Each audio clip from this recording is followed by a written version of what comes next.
भगवान् वीरो मङ्गलं गौतमो गणे मङ्गलं कुन्दकुन्दार्यो जैनधर्मोऽस्तु मङ्गलं सर्वमङ्गलमाङ्गल्यं सर्वकल्याणकारकं प्रधानं सर्वधर्माणां जैनं जयतु शासनम् आत्मज्ञानं स्वयं ज्ञानं ज्ञानादन्यत्करोति किं परभावस्य कर्तात्मा मोहोऽयं व्यवहारिः। अध्यात्म प्ररूपक इस शिविर में हमारी चर्चा कल से प्रारंभ हुई थी और हमारा प्रतिपाद्य विषय था आत्मा और आत्मानुभूति, जिसमें कल हमने 2 कक्षाओं के माध्यम से प्रातःकालीन सत्र में हमने जैन धर्म की महिमा और जैन धर्म की प्राचीनता इस विषय पर हमने सामान्य समझा था। विशेष तो बहुत सारा 1 महीने भी चलाओ तो भी कम पड़ता है, पर सामान्य रूप से हमने ये समझा था कि वास्तव में जैन धर्म क्या है, कितना प्राचीन है, और उसका जो उत्तर आया था कि अनादि अनंत है, अर्थात अनादि निधन है, ना कभी उसका प्रारंभ हुआ है और ना कभी उसका अंत होगा, अर्थात नाश होगा। क्योंकि वस्तु का स्वभाव उसका प्रारंभ नहीं होता है, वस्तु का स्वभाव तो उस रूप है। पर चूँकि अनादिकाल की हमारी मिथ्या मान्यताएं ऐसी हैं कि हम वस्तु की सहज व्यवस्था को स्वीकार नहीं कर पाते हैं पर कर्तृत्व की मान्यता के कारण से। कई बार हम कहते हैं, हमारे मन में प्रश्न उठता है, हम पूछते भी हैं कि हाँ सब ठीक है, वो तो हमें समझ में आ गया कि लोक का कर्ता कोई नहीं है, पर कहीं से तो प्रारंभ हुआ होगा, किसी ने तो बनाया होगा, पहला तो कोई मनुष्य होगा। जब हमारे अंदर ये प्रश्न उठते हैं और ये हमें दृढ़ श्रद्धा नहीं है कि अनादिकालीन वस्तु की व्यवस्था किसी के द्वारा बनाई हुई नहीं है, इसका एक ही अर्थ है, अभी हमें जिन धर्म का श्रद्धा नहीं है, अभी हमें वस्तु स्वभाव का ज्ञान नहीं है, अभी हमारे आचरण में वो बात आई नहीं है। कदाचित ऐसा हो सकता है कि वाणी में आप ये कहें कि हाँ हाँ हमने पढ़ा है कि वस्तु व्यवस्था अनादि निधन है, जैन धर्म अनादि निधन है, वस्तु के स्वभाव को बताता है, पर अगर अंदर में उसका श्रद्धा नहीं है। कल हमने शाम के सत्र में एक उदाहरण लिया था सर्प के जहर का, कि जैसे आपके सर्प के जहर का आपको श्रद्धान है, ऐसा व्यवहारिक श्रद्धान हमें जिन मार्ग का, वस्तु के स्वभाव का, जगत के अनादि निधन पने का है कि नहीं है, और नहीं है तो ये आत्मानुभूति से दूर है।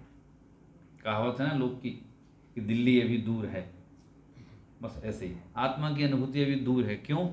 जब तक हमें उसके बेसिक सिद्धांत हमारे क्लियर नहीं होंगे, जब तक उसकी आधारभूत बातों को हम समझेंगे नहीं, अपने ज्ञान में नहीं लाएंगे, श्रद्धान में नहीं लाएंगे। ज्ञान मतलब ये सम्यक ज्ञान नहीं है, ज्ञान मतलब हमारा जो क्षयोपशम ज्ञान है ना, हमारे इस क्षयोपशम ज्ञान में जब तक इस बात की स्पष्टता नहीं होगी कि जो जिन मार्ग में बताया गया है, आचार्यों ने बताया है, परंपरा से बताया है, केवली के ज्ञान प्रमाण बताया है, स्वयं के अनुभव से बताया है और वही परम सत्य है, तब तक हम आत्मा की ना खोज करेंगे और ना हम आत्मा के विषय में जानने की जिज्ञासा करेंगे। और जब तक आत्मा के विषय में जानने की जिज्ञासा नहीं करेंगे, जब तक आत्मा की खोज नहीं करेंगे, उसके विषय में समझेंगे नहीं, या समझेंगे तो उल्टा समझेंगे। कोई कुछ समझा देगा, कोई कह देगा साहब यहाँ जो है सब यही हैं, यहाँ की बात कुछ नहीं है, इसलिए जो करना है यही कर लो। हमें दूर से देखने पर ऐसा लगता है कि बात तो सही है कि सब यही हैं और यही जो अपने को आनंद करना है वो कर लो, आगे किसना देखा है। लेकिन आचार्य जो उत्तर देते हैं, आगम में जो उसका उत्तर आया है कि प्रत्येक जीव, प्रत्येक द्रव्य कहें हम, चूंकि हम आत्मा की मुख्यता से बात कर रहे हैं इसलिए बार बार नाम आत्मा का आएगा, लेकिन प्रत्येक द्रव्य की भी हम बात करें तो प्रत्येक द्रव्य अनादि अनंत ही तो है। किसी के द्वारा बनाया हुआ नहीं है ना। देखो एक बात और हम आगम के आधार में बहुत स्पष्टता से समझें कि हमें किसी भी द्रव्य की रचना नहीं करना है, बनाना नहीं है। क्या करना है? केवल बने बनाए का श्रद्धान करना। अच्छा, उसमें भी एक विशेषता ये कि जो बनी बनाई जगत की वस्तु की व्यवस्था है, हमें अगर उसका श्रद्धान नहीं है तो वस्तु की व्यवस्था में कोई फेरफार होने वाला नहीं है। आप ये समझोगे सब मैं ये मानता हूं कि लोक का ये करता है तो कोई करता हो जाएगा, बिल्कुल नहीं, कोई करता मरता होने वाला नहीं है। मैं ऐसा मानता हूं कि ऐसा होगा, आपके मानने से कुछ नहीं होगा। आपके ज्ञान का क्षय ज्ञान की बात करें, निश्चय से ज्ञान की बात नहीं कर रहे हम। आपके ज्ञान का क्या है? कभी कुछ कहता है, कभी कुछ कहता है, निर्धार तो उसका है नहीं। टोडोमल साहब ने एक शब्द दिया है कि पागल की भांति कभी कुछ कहता है, कभी कुछ कहता है, सो बकता है। कभी कहता है ये परद्रव्य मेरे हैं, कभी कहता है मेरे नहीं हैं। हम आगम के आधार से निर्णय करें तो वस्तु के स्वभाव का यही निर्णय होगा कि वस्तु का स्वभाव स्वतः सिद्ध है, किसी के द्वारा बनाया हुआ नहीं है, वह अनादि अनंत है। और उस वस्तु के स्वभाव को जिन्होंने इंद्रियां जीत लिए हैं, ऐसे इंद्रिय विजय जिन देव हैं अर्थात जिनेंद्र देव हैं, उन्होंने बताया है। उनको जो मानने वाले वे जैन हैं, जो जैन हैं वे जैन धर्म को मानते हैं तो अनादि अनंत वस्तु स्वभाव की सत्ता की सिद्धि हो जाती है, उसका श्रद्धान हुआ। फिर बात चली हमारी शाम की कक्षा में आत्मा की बात चली।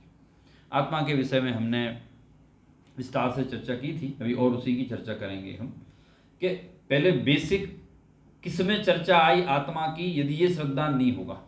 किस में चर्चा आई? जिन मार्ग में वस्तु स्वरूप रूप में चर्चा आई है, उसमें और भी बहुत सारी मान्यताएं निकल सकती हैं। पंडित टोडोमल साहब का 5वां अधिकार ले लो तो उसमें और बहुत सारी जो जिन मार्ग के संबंध में मान्यताएं हैं, कुमान्यताएं हैं, या अन्न मत की मिथ्या कल्पनाएं हैं, उनके विषय में भी आया है। तो वो ऐसा मानते हैं कि साहब कोई आत्मा है ब्रह्मवादी और वो आत्मा यहाँ है और जब मर जाता है तो ज्योति स्वरूप जाकर के ब्रह्म में लीन हो जाता है, ऐसा ही बताते। पर किसी के बताने से क्या होता है? बताने से वस्तु का स्वभाव तो नहीं बदल जाएगा ना।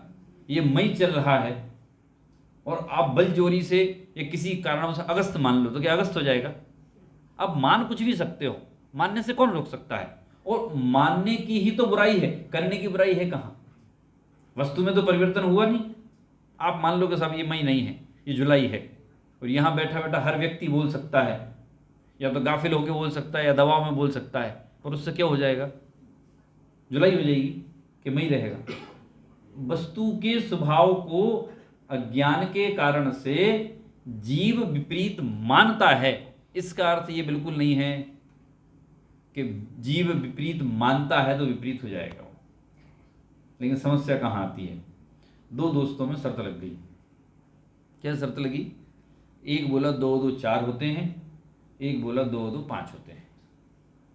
और शर्त में जो हार जाएगा वो अपना सब कुछ, धन संपत्ति पत्नी पुत्र आदि सब कुछ हारने वाले को दे देगा। तो पति घर पे आया जिसने 2 2 5 बोला था, तो ले आज बहुत खुश दिखाई दे रहे हो।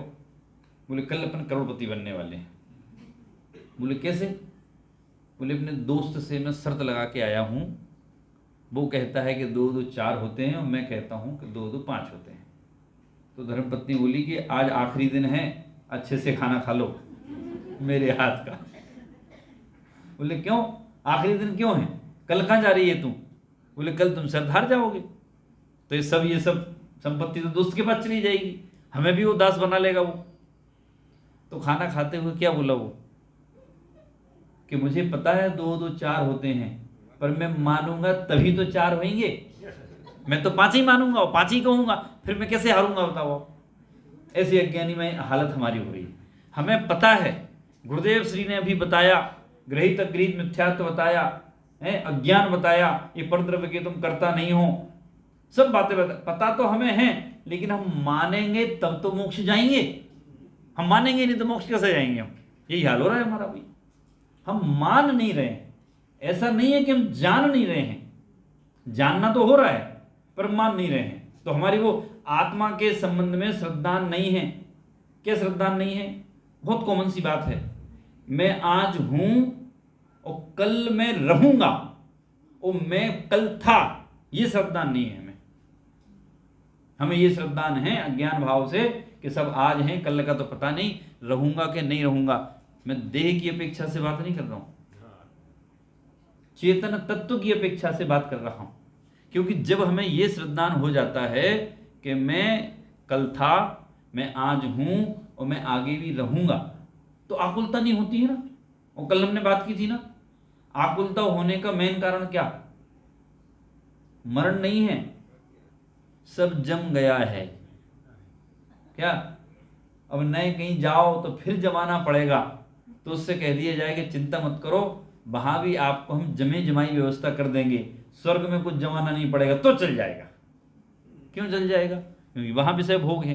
तो वास्तव में आत्मा के स्वरूप की जो सत्ता है, सत्ता स्वरूप में हूं, उसको स्वीकार करे बिना आगे नहीं बढ़ा जा सकता है।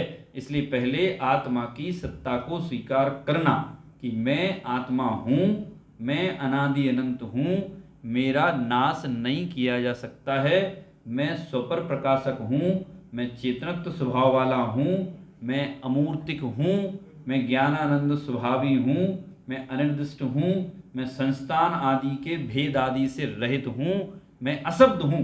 ऐसे जो समय सारादि ग्रंथों में 38वीं गाथा है, 49 नंबर की गाथा है, और गाथाओं में जो आत्मा का स्वरूप आया है, वास्तव में वही तो आत्मा का स्वरूप है। हमें कई बार ऐसा लगता है कि जैसे कुछ हमें ऐसा स्पेशल बता दें कि हमें 2 मिनट में सम्यक दर्शन हो जाए। क्यों साहब? ऐसा स्पेशल क्या होगा? होगा, बात यही होगी, आप उसको किस रूप में ग्रहण करते हो। नहीं है समझ में? बात तो यही चलेगी। कोई भी वक्ता कहे, मुनिराज भी कहें, आत्मा परमात्मा की बात तो यही कहेंगे, आप जिस रूप में ग्रहण करोगे स्पेशल वही होगा बस। नहीं तो बात तो वही है, 6 द्रव्य की बात है, वही 6 द्रव्य की बात अपनी बाल बोध में आती है, वही 6 द्रव्य की बात द्रव्य संग्रह में आती है, वही 6 द्रव्य की बात इसमें है, वही 6 द्रव्य की बात समय सार में, वही तत्वार्थ सूत्र में है। अब सम्यक दर्शन किससे होगा? आपको कौन से ग्रंथ के 6 द्रव्य से होगा? और भी ग्रंथों में है। बात सब में वस्तु स्वरूप की वही है, मगर हम उसको किस रूप में, कितनी गंभीरता से उसको हम लेते हैं, वो हमारे ऊपर निर्भर करता है। इसलिए ऐसी अद्भुत बात नहीं है। कौन सी वाली कि आप 2 मिनट में सुनो और हो जाए? बात वही है, आप लेंगे तो अद्भुत हो जाएगी। अच्छा, हमें क्या लगता है कि सब हमें आत्मा और आत्मा की बात इतनी सरल बात बता दें कि हम यहाँ आए हैं तो या तो पहले प्रवचन में आत्मा की अनुभूति हो जाए, और नहीं तो फिर आखिरी दिन जाते जाते तक तो हो ही जाए। क्या? और वो भी ज्यादा कठिनता से नहीं चाहिए, एकदम सरलता से चाहिए। कल किसी ने पूछा था प्रवचन के बाद कि सब आत्मा की अनुभूति होगी तो हमें पता कैसे चलेगा? तो थोड़े हॉल के बाहर में कम जवाब देता हूं मैं। एक ही वक्ता है, एक ही श्रोता है, तो मतलब क्या है शक्ति लगाने से? आपको ऐसा लगता है कि आपने भोजन कर लिया और आप मेरे से पूछो क्या लगता है साहब, मेरा पेट भरा कि नहीं भरा? आप मेरे से पूछोगे या मैं आपसे पूछूंगा हैं कि साहब आपको और कुछ दें क्या? इनसे पूछ लो, ये बताएंगे मेरा पेट भरा कि नहीं भरा। तो क्या भाई सब खाया आपने है, आपको पता होगा पेट भरा कि नहीं भरा। सम्यक दर्शन आपको हो जाएगा तो मुझसे पूछोगे आप, किससे पूछोगे? और पता कैसे चलेगा? वो तो बात वही हो गई, कल हमने बात की थी ना कि साहब आज हम जब सो के उठे तो हमें भेद विज्ञान हो गया था, थकान उतर गई होगी। भेद विज्ञान ऐसे नहीं होगा, क्योंकि जब तक आत्मा का सही स्वरूप ही नहीं समझा, उसके विषय में जाना ही नहीं कि वास्तव में मैं क्या हूं, मैं मर सकता हूं कि नहीं मर सकता हूं, मेरी सत्ता अनादि अनंत है कि नहीं है, तब तक उसका श्रद्धान नहीं होगा आत्मा का, तब तक हम आत्मानुभूति की ओर कदम नहीं बढ़ा सकते हैं। मैं अमूर्तिक हूं, मैं परद्रव्य से रहित हूं, मैं परद्रव्य की सत्ता से रहित हूं, मैं स्वद्रव्य की सत्ता रूप हूं, मैं अमूर्तिक आदि हूं। ऐसे 6 द्रव्यों के हमने नाम लिए थे, जीव, पुद्गल, धर्म, अधर्म, आकाश और काल। 6 द्रव्य की बात की थी, उनमें 2 भेद किए थे, एक चेतन का और एक अचेतन का। तो चेतन में एक आया था, उसका नाम क्या था? जीव। और अचेतन में 5 आए थे, उनका नाम था अजीव। पुद्गल, धर्म, अधर्म, आकाश और काल, ये 5 अजीव हैं और एक जीव है। और वह जीव कौन है? मैं। तो मैं मतलब शरीर या मैं? अच्छा, आत्मा आपने कभी देखा है? आत्मा देखा है आपने? नहीं। आत्मा कैसा देखना? अच्छा बताओ। आप आत्मा नहीं हो तो देखना कैसा है? जैसे ही मोबाइल दिख रहा है ऐसा? अगर ऐसा दिखा तो पुद्गल है, क्योंकि उसका स्वरूप अरूपी है, रूपी स्वरूप नहीं है। तो आप आत्मा कैसा देखना चाहते हो? अच्छा बताओ। अभी आपने कहा कि नहीं देखा, तो आप कैसा देखना चाहते हो? यहां परछाइयां जैसी भटकती हुई दिखाई दे, व्यंतर आदि देव दिखाई दे, ऐसा देखना चाहते हो? कैसा देखना चाहते हो? अरे देखो, हम उसको सरल उदाहरण समझते हैं। गुलाब जामुन तो खाया होगा, हमारे यहाँ तो बहुत पसंद करते हैं, आपके यहाँ भी करती होंगी। कुछ चीजें तो क्या ऑल इंडिया में एक सी हैं, सब पसंद करते हैं। तो गुलाब जामुन आपने खाया तो अच्छा लगा कि नहीं लगा? क्यों भाई साहब? अच्छा लगा, अच्छा था ना? तो उसका स्वाद अनुभव किया या देखा? लेकिन आप दिखाओगे तो मानूंगा मैं। उसके मीठे पने को, स्वाद को आप दिखाएंगे तो मानूंगा मैं। आप दिखा सकते हैं, आप बता सकते हैं, और वो भी क्या? जितनी शब्दों में सामर्थ्य होगी उतना, कि गुलाब जामुन है, एक जो है सफेद वाला होता है और एक काला वाला होता है, और जैसे ही जबान पे रखो शुद्ध मावे का होता है, वो एकदम बहुत अच्छा लगता है। आप वर्णन कर सकते हो, लेकिन मुझे फील उसका कब होगा? जब मैं उसे खाऊंगा तब फील होगा ना। आत्मा अरूपी है। अब हमें आत्मा देखना है,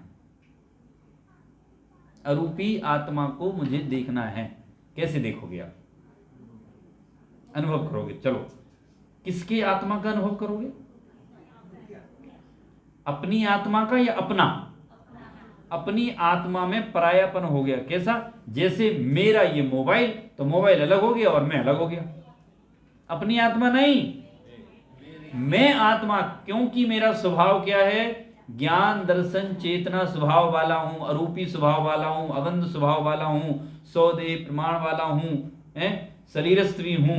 द्रव्य संग्रह में जो है ना, जीवो उपो उपो मोह अमुक्तिकत्ता सदेह परिमाणो, जीव के जो लक्षण आए हैं, अमूर्तिक है, मूर्तिक नहीं है। जो वस्तु मूर्तिक है नहीं, आप उससे मूर्तिक बने की कल्पना कैसे कर सकते हो?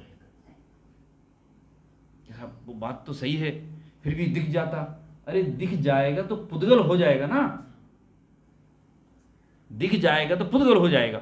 जैसे क्रमबद्ध पर्याय की बात आती है, कि क्रमबद्ध पर्याय क्या कहती है?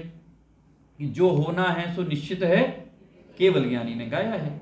अब पता चल गया कि सब द्वारिका नगरी 12 वर्ष बाद जलने वाली है, तो उस द्वारिका नगरी को कृष्ण बलदेव आदि ने बचाने का प्रयास किया था या जलाने का?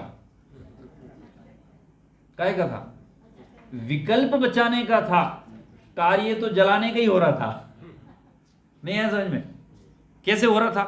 कि अगर मान लो वो उस नेमिनाथ भगवान की दिव्य ध्वनि के एक्शन का रिएक्शन ये नहीं दिखाते कि शराब फेंकवा देते बाहर, तो गड़बड़ नहीं होती। गड़बड़ कहां से हुई? कि इनने बाहर फेंकवाई, और अगर वो दीपायन मुनि नहीं जाते, उनने भी तो यही रिएक्शन का एक्शन दिखाया था। एक्शन का रिएक्शन हुआ कि उनकी दिव्य ध्वनि में आया, अच्छा मेरे कारण जल जाएगी तो मैं जा रहा हूं। अरे भैया चले गए थे तो लौट के क्यों आए? फिर 12 साल पूरे हो गए थे, तुम्हें जीवन भर आना ही नहीं था, पर आए, और पता था कि तुम्हारे निमित्त से होगी। और यादव कुमारों ने पत्थर मारे तो तुम तो मुनि अवस्था में आकर क्रोध नहीं करते ना, लेकिन चूंकि उस योग्यता से वो काम होना था, केवली ने बताया था, और एग्जैक्टली वैसे ही हुआ जो होना था। कि वो जो तालाब में पड़ी हुई इतने साल में सड़ते सड़ते पूरी तालाब ही मधुरमय हो गया। वो जंगल में गए, उनने पानी पिया, उनको शराब चढ़ गई। तो दीपायन मुनि इस जिज्ञासा से देखने आए कि देखें क्या हुआ, और टाइम पूरा हुआ नहीं था, और वो हर 4 साल में 1-1 महीना कम होता जाता है, तो 4 महीने पहले आ गए, और आ भी गए, और उसी तालाब के पास में आ गए जहां यादव कुमार मदिरा पिए बैठे थे, और उनने देख लिया। अब वो भी कह रहे इसके कारण ही जलने वाली है, पत्थर मारना चालू कर दिया। तो समाधि मरण कर लेते ना, नहीं किया। क्रोध आया, द्वारिका नगरी जल गई। अब आपको क्या लगता है? अब वो तो साहब नेमिनाथ भगवान ने देख लिया था, तो भगवान की बात कैसे झूठी होती, इसलिए उसको तो जलना ही था। भगवान की बात से नहीं जली, वो उसकी योग्यता थी, वो उनने देखा था इसलिए जली। मतलब उसे हम ऐसे कहते ना कि भाई जो वस्तु के स्वभाव का परिणमन होना है वो केवली ने देखा है। केवली ने देखा है इसलिए परिणमन नहीं होगा, परिणमन होना है वो देखा है उसको। तो क्रमबद्ध पर्याय में वो सारी व्यवस्था एकदम व्यवस्थित आती है।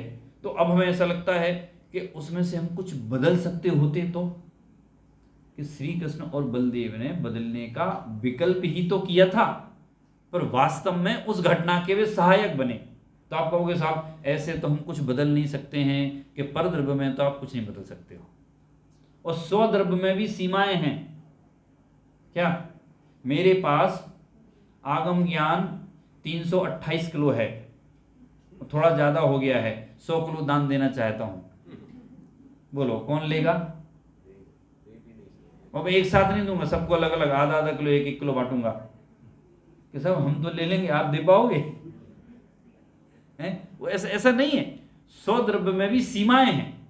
मैं इस जीव का नाश कर दूंगा, नहीं होगा, लेकिन मैं अपने स्वभाव को जान करके आत्मा का श्रद्धान करके मैं कल्याण कर सकता हूं, ये हो जाएगा। मैं उस स्वरूप को पहचानूं, मैं अरूपी हूं। तो देखो ऐसे सामान्य रूप में हम देखें तो जो है जीव के 2 प्रकार के भेद आते हैं। क्या? एक संसारी और एक मुक्त। जिनने अपने स्वभाव को जान लिया है, दृढ़ श्रद्धान कर लिया है, जिन्हें केवल ज्ञान हो गया है, वे तो हो गए मुक्त। और बाकी समस्त जीव कैसे हैं? वे संसारी हैं। लेकिन संसारी और मुक्त जीव आत्मा का लक्षण क्या है वास्तव में? क्योंकि कभी कभी लक्षणाभास किसे कहते हैं? कि जो लक्षण में ना होवे, जो उसके जैसा दिखाई दे, डुप्लीकेट कॉपी टाइप, या कॉपी भी नहीं हो फिर भी ये कह दिया जाए, जैसे कि पत्थर को भगवान कहना, जिनमें आकार नहीं है, उनकी बात कर रहा हूं मैं। ये तो जैनदेव हैं, इनका तो आकार है, इनमें तो हमने स्थापना की है। तो ऐसे जो लक्षण तो उसमें नहीं होवे, लेकिन हम उसे लक्षण माने तो कह रहे वो लक्षणाभास हो गया। जैसे कि अभी बादल हो जावे, तो बादल तो मोस्टली कब होते हैं? बरसात में होते हैं, बारिश में होते हैं। और अभी बादल हो जावे तो ये बरसाता भास हो जाएगा। बरसात नहीं हुई, ये वर्षा भास हो गया कि बादल हुए, आए और उड़ के चले गए बस। ऐसे ही जो आत्मा का लक्षण तो नहीं होवे, लेकिन फिर भी उसे आत्मा का लक्षण माना जाए, तो कहते वो लक्षणाभास हो गया। उसके 3 भेद किए, अव्याप्ति, अतिव्याप्ति और असंभव। एक तो लक्ष्य में पूरी तरह घटित नहीं होवे, अव्याप्ति हो गई, जो लक्ष्य के बाहर चले जाए। अतिव्याप्ति हो गई, जो लक्ष्य में होवे ही नहीं, वो असंभव हो गया। सरल से उदाहरण है 3।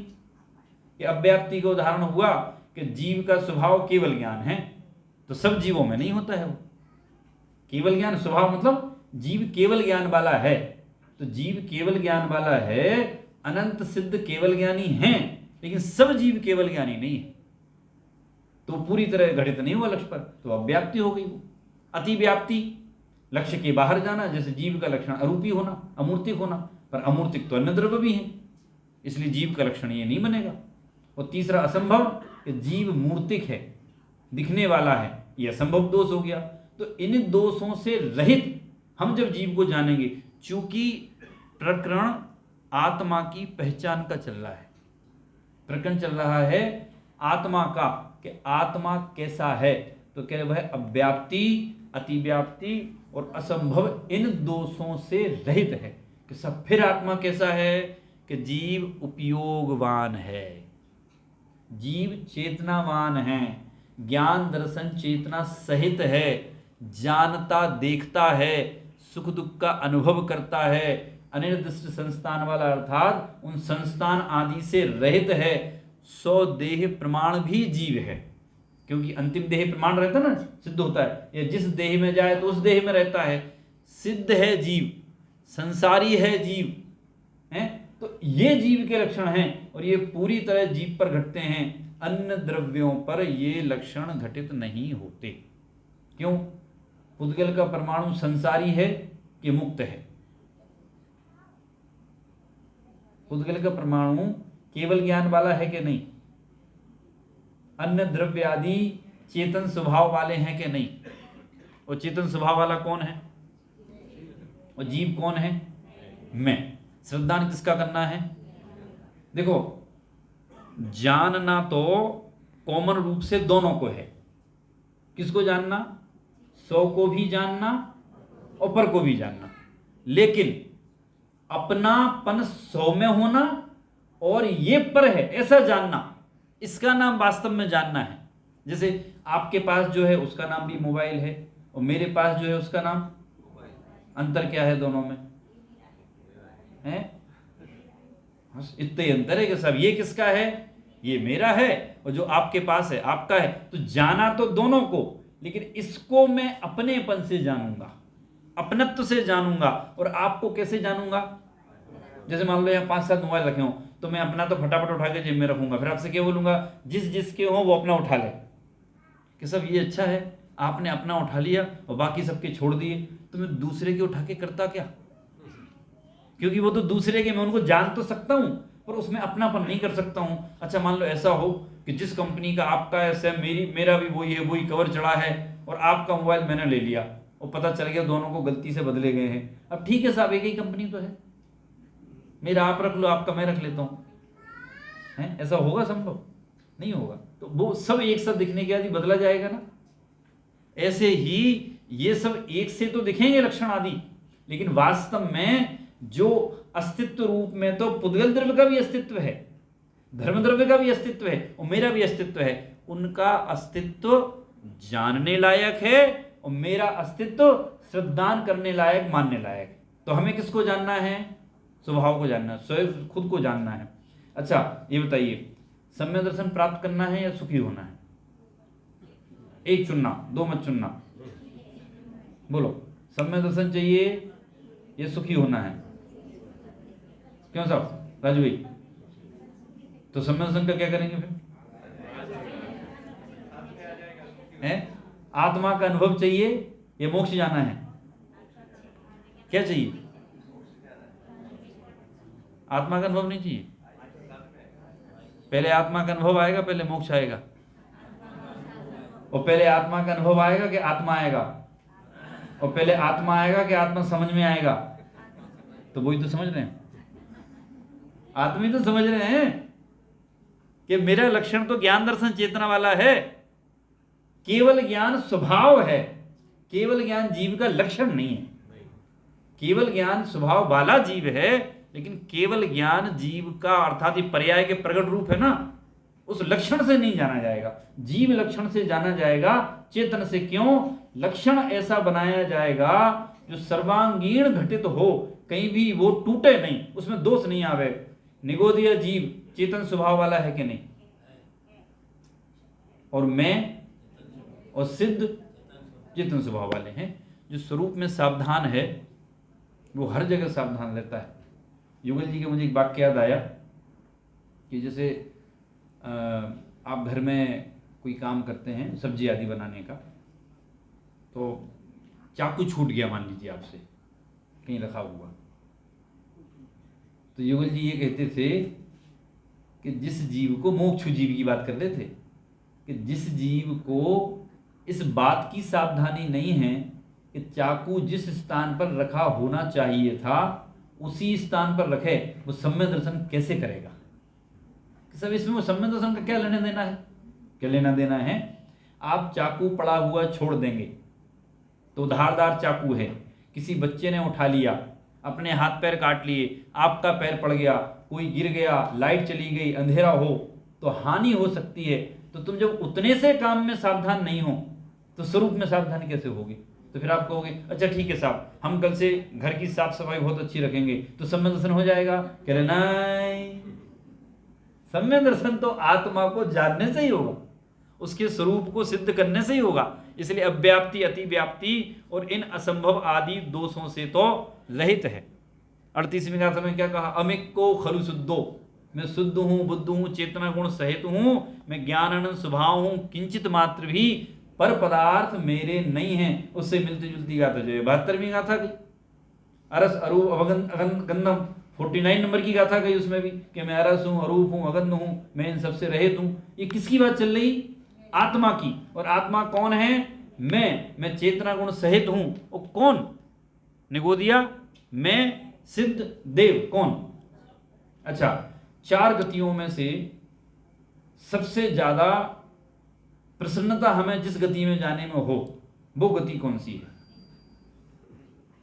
अब ये मत बोलना कि एक भी नहीं, क्योंकि 4 में से एक में तो जाओगे हैं। अच्छा, आपको क्या लगता है, सही से बताना, मैं किसी से नहीं बोलूंगा, है ना, कौन सी गति अच्छी है? देवगति लॉक करें? अरे कुछ भी बोलो, मैं जानता हूं मन के चोर को। अभी प्रैक्टिकल करके बताऊं मैं? चल बता देता हूं। अभी 15 तारीख को ना मैं विदेश क्षेत्र जा रहा हूं। सर 14 क्यों नहीं? 14 तक तो यहाँ निपटाएंगे ना पहले। 15 तारीख को विदेश क्षेत्र जा रहा हूं मैं। क्यों जा रहे हो? बस शिवेंद्र परमात्मा का दर्शन करने जा रहे हैं। किसी को कुछ पूछना हो तो नाम पता पिता का नाम लिख करके मुझे पर्ची दे सकता है, ठीक है? कि साहब कब लौटोगे? अब जब भी लौटूंगा, छोड़ो ना, आपका पूछ के जाऊंगा मैं। अब पूछ के आ गया मैं, फिर अपनी सभा लगी कि हाँ सब बताओ किस किस का क्या क्या पूछ के आए हैं, कि अच्छा वाला बताऊं कि खराब वाला बताऊं? पहले कि साहब इस ओर वाले सब स्वर्ग में जाएंगे और इस ओर वालों का मैं कुछ कह नहीं सकता हूं। कि सब कुछ कह नहीं सकते हो मतलब? अब समझ जाओ, नरक का बोला है, ठीक है? कि सब ऐसा क्यों, ये क्या है, ये इनका स्वर्ग का है, हमारा नरक का। आपने ठीक से नहीं पूछा होगा, पर्ची बदल गई होगी, पिताजी का नाम नहीं लिया होगा, ये श्रद्धा नहीं होता सहज ना। अच्छा, स्वर्ग वालों को भी सहज नहीं हुआ, वो यहां आंखें दिखाने लगेंगे, देखा हम तो पहले ही कहते थे तुम खोटे आदमी हो और हम अच्छे हैं, भेजा जाता है वो। तो वहां उनको स्वर्ग का उत्कृष्टपना मन में आया और उनको नरक का हीनपना मन में आया। दोनों को ये ज्ञान में नहीं आया, अवस्था कोई सी भी हो लेकिन मेरी चेतना गुण का अभाव नहीं होगा। बोलो, ये ज्ञान में क्यों नहीं आया? अच्छा, फिर मैं एक बात पूछता हूं, वैसे नरक में जाने से डरते क्यों हो? आप जानते हो, सारे नार की पंचेंद्रिय होते हैं, और पंचेंद्रिय नहीं होते हैं, संगी पंचेंद्रिय होते हैं। और संगी पंचेंद्रिय ही नहीं होते हैं, सम्य दर्शन की योग्यता भी रखते हैं, और योग्यता ही नहीं रखते हैं, कई जीव सम्य दर्शन कर भी लेते हैं। चलो बोलो, नरक में जाने में क्या समस्या है? हैं? देखो, वैसे बहुत ज्यादा अंतर नहीं नरक में स्वर्ग में, बस नरक में सोने मिलता नहीं और स्वर्ग में उत्पाद से ये मिल जाती है। और क्या फर्क है? नरक में कितनी भी कुटाई हो जाए, कितने भी टुकड़े हो जाएं, लेकिन चिंता नहीं करो, जब तक आयु पूरी नहीं होगी तब तक कहीं निकल नहीं सकते हो, कोई नहीं भागने देगा, वरना आप भाग सकते हो। इसलिए सुविधा है, कम से कम अगर एक बार नरक को आपने चुना तो 10,000 वर्ष का घर परमानेंट है, उसके पहले छुटकारा नहीं पाओगे आप। और यहां जैसे हम थोड़ी चोट मोट लगने से डरते करते हैं ना, वहां आप कितने ही डरो, कितने ही कुटो पिटो, कितने ही टुकड़े टुकड़े हो जाएं, सुविधा है ये, वहां कुछ होने करने वाला नहीं, फटाफट पारे की तरह आप फिर जुड़ जाओगे। और यहां तो आपको किसी ने कुछ किया तो प्रतिबंध है, समाज का है, कानून का है, कि सब उसने मारा तो आप रिपोर्ट डालो, आप मार नहीं सकते हो। वहां कोई रोक टोक नहीं है, जितनी तेजी से उसने मारा उससे डबल तेजी से आप मार सकते हो, और कोई दंड नहीं है। बोलो, अब कहां जाना चाहते हो? ये मैंने नरक की विशेषताएं बताई हैं, स्वर्ग की तो आपको पता है? बात यह है कि मेरे जाने नहीं जाने की क्या बात होती है, मैं चुनाव करने वाला कौन? क्योंकि मुझे चुनाव गति का थोड़ी ना करना है, मुझे तो चुनाव ये करना है कि इस अनंत जगत में जो मैं हूं, मैं चेतन स्वभाव वाला अमूर्तिक एक रसगंध आदि से रहित चेतन तत्व हूं। मुझे तो ये निर्णय करना है कि मैं आत्मा हूं, क्योंकि मुझे जाना इसके आगे कहां है? आत्मानुभूति पर। मैं आत्मा हूं, मैं जीव हूं, मैं चेतन हूं, और मेरे ये लक्षण हैं, ये निर्णय करे बिना आप आगे किसके आधार से बढ़ोगे? बिना नींव के मकान बनता नहीं, और बनाओगे तो वह टिकेगा नहीं, क्योंकि वो गिर जाएगा। ये आत्मा का श्रद्धान करना अभी सम्य दर्शन नहीं है, ये आत्मा का श्रद्धान करना आप मान के चलो कि ये आपकी नींव है, ये आपकी नींव भरी जा रही है कि ये श्रद्धान हो गया कि मेरा मनन नहीं होगा, इसलिए आपको किसी गति को चुनने की जरूरत नहीं है। फिर भी मुझे पता है आपके मन में जिज्ञासा तो होगी कि साहब पता चल जाता, विदेश क्षेत्र आप जा रहे नहीं जा रहे वो तो ठीक है, ऐसे ही पता चल जाता है। एक पढ़ने में जो विद्यार्थी बहुत अच्छा ब्रिलियंट है, समझदार है, वो सबसे पूछता घूमता है क्यों मेरा फर्स्ट नंबर आएगा क्या है? वो पूछता नहीं घूमता है। अगर कोई बोले भी तो भी उसे फर्क नहीं पड़ता है, उसको तो पता है कि मुझे क्या आता है। ये आज हम मूल तत्व ज्ञान की चर्चा कर रहे हैं। गुरुदेव श्री ने जिस तत्व को आगे बढ़ाया, महावीर की परंपरा को, आचार्य कुंद देव की परंपरा को, और आज हमारे अंदर ये प्रश्न आवे कि आयु पूर्ण करके कहाँ जाएंगे हैं? तो ये तो ऐसी बात हो गई जैसे चक्रवर्ती ने दरिद्री की कन्या से शादी की हो और घर में लेके आया हो और सब उससे कह रहे हैं कि तुझे हीरे मिलेंगे, माणिक मिलेंगे, मोती मिलेंगे, रत्नों का तेरा महल होगा, और उसने धीरे से पूछा क्यों भाई, रोटी तो मिलेगी। ऐसा नहीं है। ये यहां बात कर रहे अपने स्वयं के श्रद्धान की, अपने आत्मा के अनुभव की, अपने चेतनत्व के निर्णय की, और हमारी बुद्धि कहाँ अटकी है भी, स्वर्ग जाएंगे कि नहीं जाएंगे। अरे भाई, जिसने आत्मा का अनुभव किया, मतलब जिसने आत्मा का श्रद्धान किया, तो पुण्य तो उसके पल्ले में आने ही आना है। कहाँ जाना है? जैसे उदाहरण आया कि एक कुएं से अनेक पनिहारन पानी भर रही हैं। जो पानी भरने वाली हैं पनिहारिन हो गई, गांव के लोग भर रहे हैं, और अलग अलग घड़े में पानी भरा है। तो घड़ा अलग अलग है, भरने वाले अलग अलग हैं, लेकिन पानी कैसा है?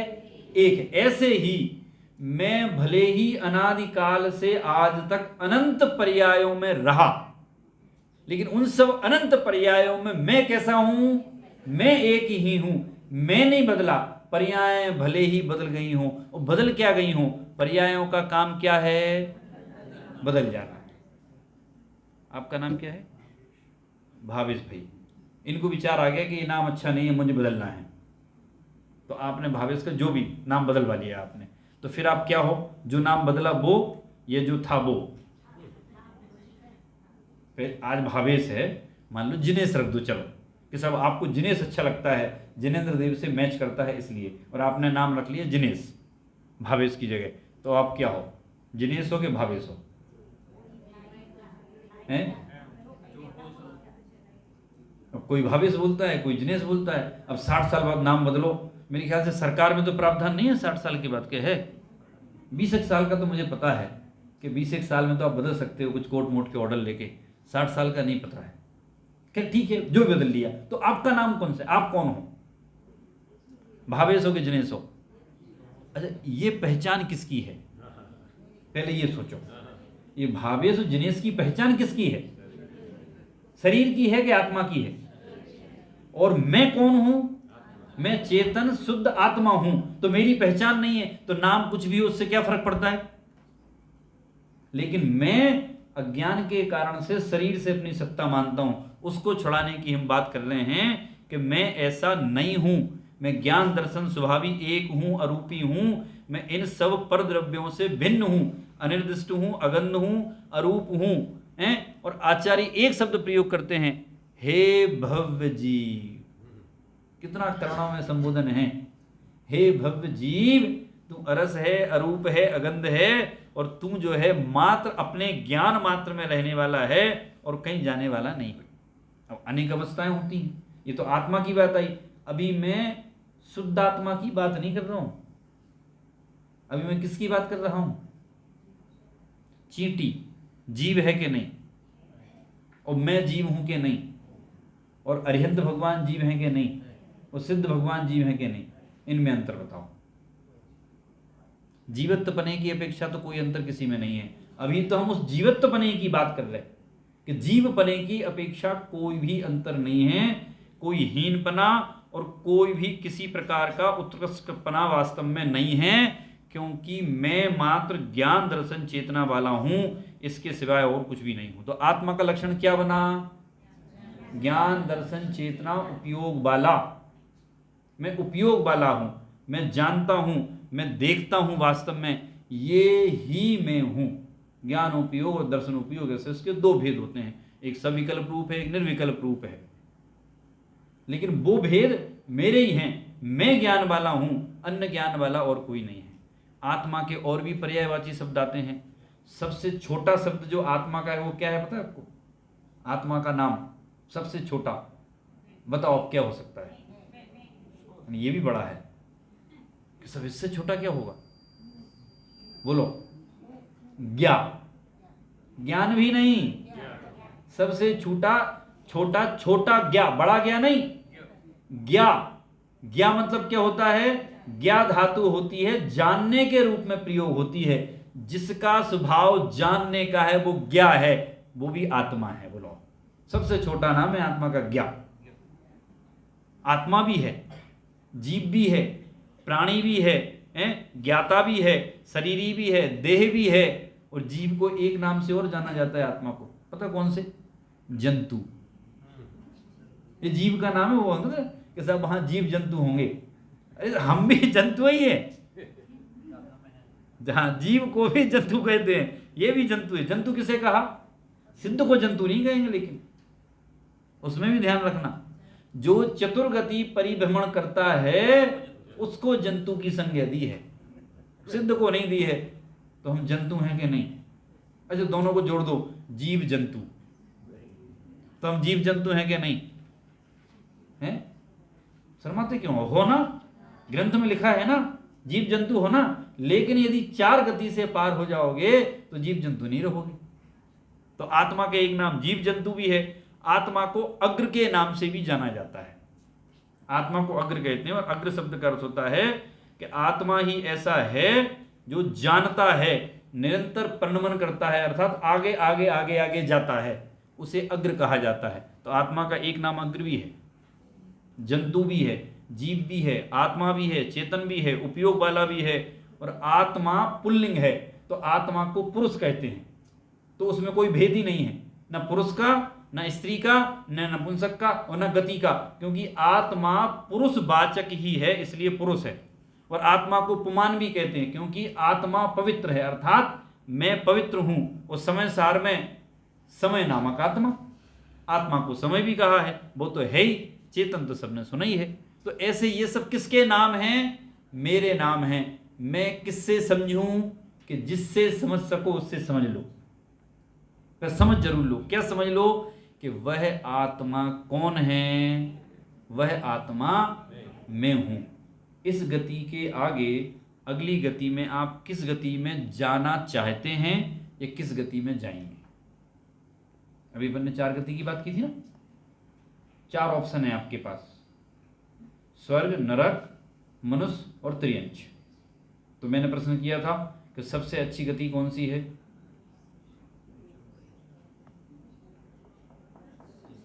पहले के ज़माने में शादी होती थी, आज के ज़माने की बात नहीं कर रहा हूँ। तो बेटी से पूछा जाता था कि बेटा तुम्हें कैसा वर चाहिए? तो बेटी क्या बोलती थी कि पापा जैसा आपको ठीक लगे। कि बेटा कुछ तो होगी तुम्हारी सोच। मेरी कोई सोच नहीं पापा, जैसा आपको ठीक लगे, जिसमें आपकी हाँ होवे उसमें मेरी हाँ है। ठीक है, आपको उत्तर मिला? नहीं मिला? अभी प्रश्न क्या किया था मैंने? कौन सी गति में जाना है? अच्छा चलो, कौन सी गति पसंद है आपको? जैसे पिता ने पुत्री से पूछा ना, जैसे मैं आपसे पूछ रहा हूं कि कौन सी गति पसंद है, क्या कहोगे आप? जो आपको ठीक लगे, नरक को छोड़ के हैं वहां चले जाएंगे। ये नरक को क्यों छोड़ दिया? क्योंकि एक को छोड़ा मतलब भेदभाव आ गया ना। जैसे वो लड़की कहे कि पापा जैसा आपको ठीक लगे वैसा ही वर देखना, लेकिन, अब लेकिन में तमाम शर्तें लगा दे कि गांव का नहीं हो, काला नहीं हो, कम पैसे वाला नहीं हो, ऐसा नहीं हो, ऐसा नहीं हो। तो पिताजी कहेंगे बेटा एक काम कर, तू ही देख ले। ऐसे यहां कह रहे हैं किस गति का लाभ है? कि कोई गति की आप बातें मत करो, आप तो आत्मा को समझो, जीव को समझो वास्तव में। क्यों? क्योंकि आत्मा शब्द का अर्थ होता है गमन करना। जानना, ये आत्मा शब्द का अर्थ होता है। और मेरा निरंतर स्वभाव क्या है? जानना। अच्छा, आप सबके जीवन में एक ऐसा क्षण तो आया होगा कभी ना कभी, जब आप सोचने से रहित हो गए होगे, शून्य हो गए होगे, कुछ नहीं सोच रहे होगे। कौन सा टाइम आया था बताओ? अरे क्या बात, इतने बड़े हो गए, इतने सब काम किए, ये टाइम नहीं आया जिस दिन आपने कुछ नहीं सोचा हो? ऐसा बोलते भी हैं, जैसे आप बैठे हो कि सब क्या सोच रहे हो, तो आप क्या कहते हो? कुछ नहीं। अब कुछ नहीं का मतलब क्या होता है? आपने बोला ना, तो मेरा प्रश्न तो यही है, ऐसा टाइम कब आया जब आप कहते हो कुछ नहीं सोच रहे हैं? कुछ नहीं सोच रहे का अर्थ क्या होता है पता है? आपके काम का नहीं है। समझ में आया? ऐसा नहीं है कि सोच नहीं रहे हैं, आपके काम का नहीं है, या जो मैं सोच रहा हूं वो उल जलूल है, किसी के कुछ काम का नहीं है, ऐसा सोच रहा हूं। इसलिए कहा गया कि कुछ नहीं सोच रहा हूं, पर वास्तव में कुछ सोच रहा है कि नहीं सोच रहा है? जो भी सोच रहा हो, जीव उस उपयोग से रहित नहीं होगा। क्यों? आत्मा का लक्षण है निरंतर जानना, निरंतर जानते रहना, ये आत्मा का लक्षण है। कल हमने जीव और आत्मा में अंतर देखा था कि जीव दार्शनिक शोध का विषय हो सकता है, लेकिन श्रद्धान का विषय आत्मा होगा। क्यों? जीव तो समस्त हो गए, जगत के जितने भी हैं वे सब जीव की श्रेणी में आएंगे, लेकिन जब अपनापन करना होगा तो हम जीव में, सारे जगत में अपनापन नहीं कर सकते हैं। अपनापन किसमें करेंगे? अपने में। और जिसमें अपनापन करेंगे उसका नाम पड़ेगा आत्मा। तो आत्मा प्लस अपनापन, जीव, जीव प्लस आत्मा बराबर अपनापन, तो बन जाएगा वो। इसलिए अपने में अपनापन करना ये आत्मत्व है, और बाकी सबको जीव रूप में जानना वो जीवत्व है। एक समस्या और आती है कि आपका लक्षण क्या समझा आपने अभी? जानना, देखना, ज्ञान, दर्शन, चेतना, उपयोग, चेतनत्व, अमूर्तत्व, अरूपी, अनिर्दिष्ट, रूप रसगंध आदि से रहित, ये लक्षण समझा आपने अपना? तो ये लक्षण आपका है कि मेरा भी है? सबकी बात मत करो, अपनी अपनी करो। किसका है? आपका है कि मेरा है? मेरा नहीं है, आपका भी है और मेरा भी है। तो आपका थोड़ा कम होगा, मेरा थोड़ा ज्यादा होगा। जैसे आप भी अरूपी हो और मैं भी अरूपी हूं, पर आप ऐसे अरूपी हो कि कभी कभी 150 वर्ष में एक बार रूपी हो जाते हो, एक सेकंड के लिए। ऐसे ही रूपी हो, अरूपी हो। कैसे अरूपी हो? समान रूप से सब अरूपी हैं, समान रूप से सब चेतन गुण वाले हैं। ये मैं क्यों बता रहा हूं कि क्षयोपशम ज्ञान आदि या संयोग आदि के कारण से कभी कभी हमें अज्ञान में ऐसा भ्रम हो जाता है कि मैं अच्छा वाला जीव हूं और ये निकृष्ट वाला जीव है। ऐसा भाव हमारे ज्ञान में नहीं आना चाहिए। निगोदिया एक इंद्रिय जीव भी वैसा ही है जैसा मैं हूं। कि भेद क्यों नहीं करना? यदि आपने पर्याय के कारण से जीव का निर्णय किया तो बताओ मुझे, मारीची अच्छा या महावीर अच्छे? आप किससे निर्णय करोगे? मारीची से कि महावीर से? ये पुरुरवा भील से? किससे करोगे? यदि पर्याय से निर्णय करोगे तो राग और द्वेष खड़े हो जाएंगे। और यदि आप उस पर्याय को नहीं देखोगे, वही चेतनत्व पुरुरवा भील में था, वही चेतनत्व मारीची में था, वही चेतनत्व अन्य पर्यायों में रहा, वही शेर में रहा, वही महावीर में रहा, तो हमारा निर्णय एकदम सही निर्णय होगा। क्योंकि हम चेतनत्व से निर्णय करेंगे, उन विकारी पर्यायों से निर्णय नहीं करेंगे। किसका? महावीर का कि अपना? किसका निर्णय करना? वे तो गए, उनकी कोई चिंता की बात नहीं है। अपनी बात करें हम, अपना निर्णय हम किससे करेंगे? चलो, पूर्व में किन किन पर्यायों को भोग करके आए हैं? कोई सी ऐसी पर्याय जगत की बची जो आपने नहीं भोगी हो? ये ऐसा क्या बचा है? आप क्या कल्पना करते हैं कि अब मुझे और क्या प्राप्त करना है जगत में? इतना तो हो गया, बस थोड़ा और हो जावे, थोड़ा और हो जावे हैं? और पूर्व काल में ऐसा क्या बाकी रह गया जो भोगा नहीं? तो आप कहोगे अभी 63 साल का महापुरुष। फिर तो ये चर्चा आपके काम की नहीं है, क्योंकि 63 साल का महापुरुष जो बना है वो नियम से सम्यक दृष्टि ही होगा। वो सम्यक दर्शन से रहित तो है ही नहीं, तो सम्यक दर्शन हो गया। यहाँ तो पूरे झगड़े की जड़ है कि सम्यक दर्शन नहीं है, अज्ञान भाव है, जीव की सत्ता को स्वीकार नहीं करते, आत्मा को जानते नहीं, अर्थात अपने को मानते नहीं, ऐसा मानते हैं कि इस भव के बाद मेरा नाश हो जाएगा, इसके बाद मैं नहीं रहूंगा। चार बाग जैसा कि मैं यहां उत्पन्न हुआ था और यहां मर जाऊंगा। इसलिए कहा कि जीवत्व लक्षण है, उपयोगत्व लक्षण है, अमूर्तिक है, कर्तृत्व है, स्वदेव परिमाण है, भोक्तृत्व है, संसारित्व है, सिद्ध है और ऊर्ध्वगमनत्व है। अर्थात जैसे ही कर्मों से रहित हुए तो कहां जाओगे? सीधे ऊपर। ऊपर मोक्ष है, सिद्ध शिला पर। सिद्ध शिला पर जाकर के आनंद आएगा। कहां जाना है? सिद्ध शिला पर जाना है कि अपने में जाना है? तो सिद्ध शिला का क्या हुआ? खाली पड़ी रहेगी। जीव का स्वभाव ऊर्ध्वगमन है, दीपक की शिखा की भांति, कि जैसे आप दीपक जलाते हैं तो दीपक की शिखा कैसी जाती है? ऐसी ऊंची जाएगी। आप टेढ़ा भी दीपक करो, ऐसे भी जलाओ तो भी उसकी शिखा ऊपर जाएगी। ऐसे ही मेरा ऊर्ध्वगमनत्व स्वभाव है, वह किसी के द्वारा बनाया हुआ नहीं है, ये मेरा स्वभाव है। तो जैसे ही कर्मों से रहित पना होगा तो क्या होगा? मैं कहां जाऊंगा? सीधे सिद्ध शिला पर। लेकिन ध्यान रखना, सिद्ध शिला पर जाना मोक्ष नहीं है, स्वभाव मेरा ऊपर जाना है।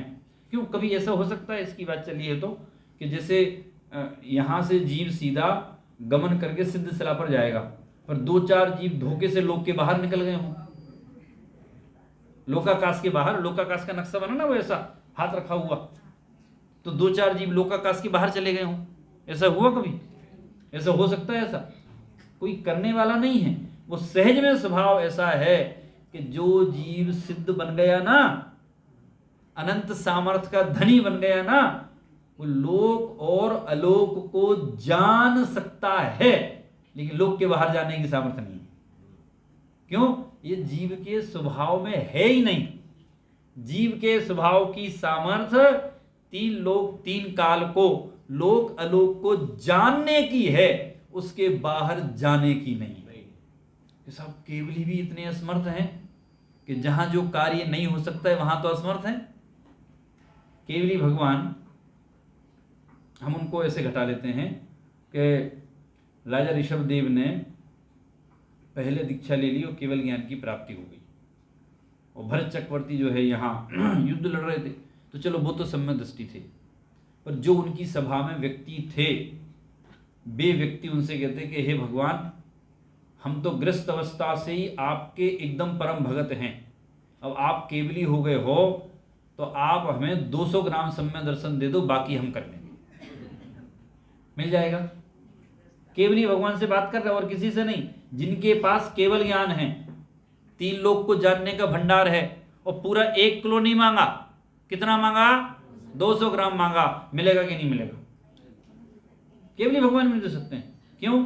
इससे यह सिद्ध हुआ कि कोई किसी को कुछ दे नहीं सकता है। समझ सकते हैं, समझा सकते हैं, और मेरी कही बात का क्या अर्थ लेना है ये आपके ऊपर निर्भर करता है, मेरे ऊपर निर्भर नहीं करता है। जैसे मान लो मैं यहाँ कहूँ अभी कि सब बाहर विदेश में क्या रखा है, सब अपने यहाँ भारत देश में ही हैं, यही धर्म है, यही साधर्मी है, आप यहाँ नहीं रह रहे होते तो यहाँ कैसे आते, कैसे तत्व की चर्चा सुनते, इसलिए विदेश अपने कोई काम का नहीं है। वो कल से 2 लोगों ने आना बंद कर दिया। अब किसी ने बोला कि साहब वो आप थोड़ी विदेश की बुराई कम करना। मैंने कहा हमने तो बुराई की नहीं, हमने कब की? वो 2 लोग बुरा मान गए। साहब क्यों मान गए? उनको जाना था और आपने बुराई की तो उनके जाने का मन बदल गया, इसलिए उनको बुरा लग गया। तो बुरा बोलने के लिए तो कुछ नहीं कहा था ना। ऐसे ही यहाँ जब वस्तु का स्वरूप बताएंगे, आत्मा का स्वरूप बता रहे, उनके भेद प्रभेद बता रहे हैं उनके, कि जीव के 2 भेद हैं, संसारी है, मुक्त है। संसारी में त्रस है और स्थावर हैं, और जो है स्थावर में 5 भेद है, अग्नि कायक, वायु कायक आदि, और जो है त्रस में भी ऐसे भेद होते होते होते वो 406 भेद तक चले जाते हैं। वे सब पर्यायों के भेद हैं, जीव के चेतनत्व के भेद नहीं है। 406 भेद जो होंगे जीव समास आदि के जितने भेद हैं वो सब लिखे मेरे पास इसमें, वो जीव के भेद नहीं हैं, पर्याय के भेद हैं। और उन सब में जीव तो एक ही है और वह मैं हूं। आप कभी निगोद गए हो कि नहीं गए हो? हैं?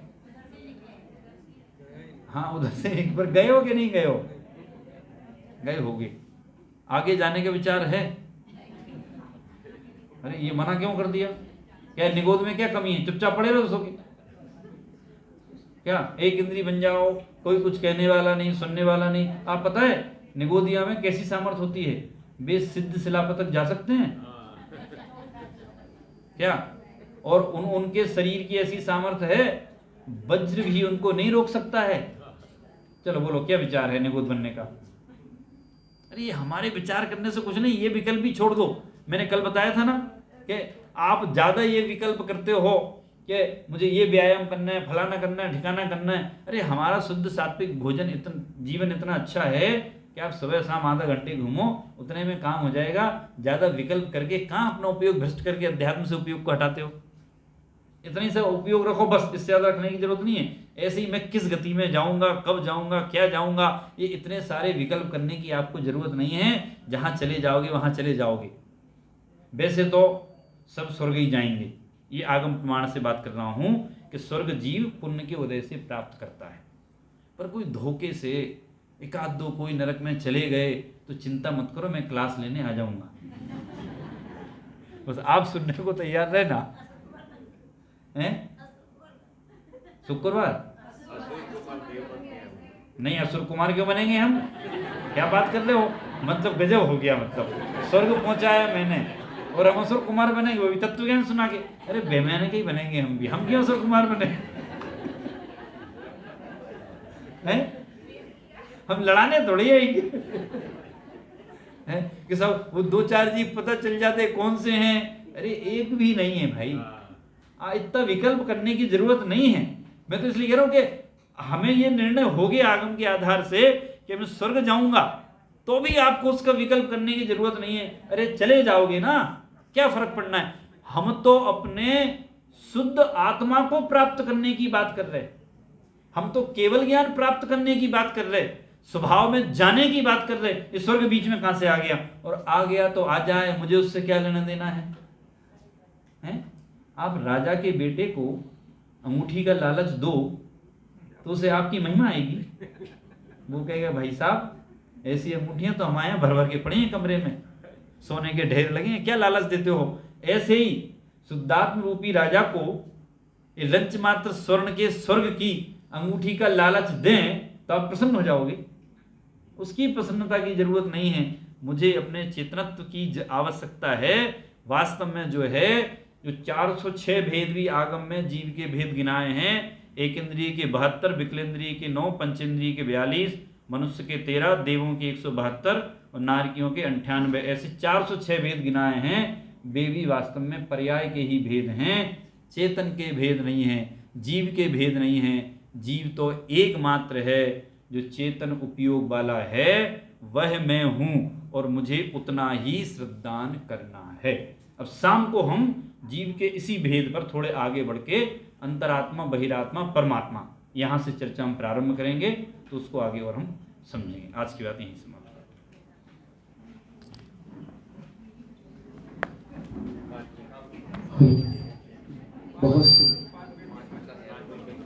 बहुत सुंदर चर्चा हमने आदरणीय महंत के मुखारविंद से सुनी।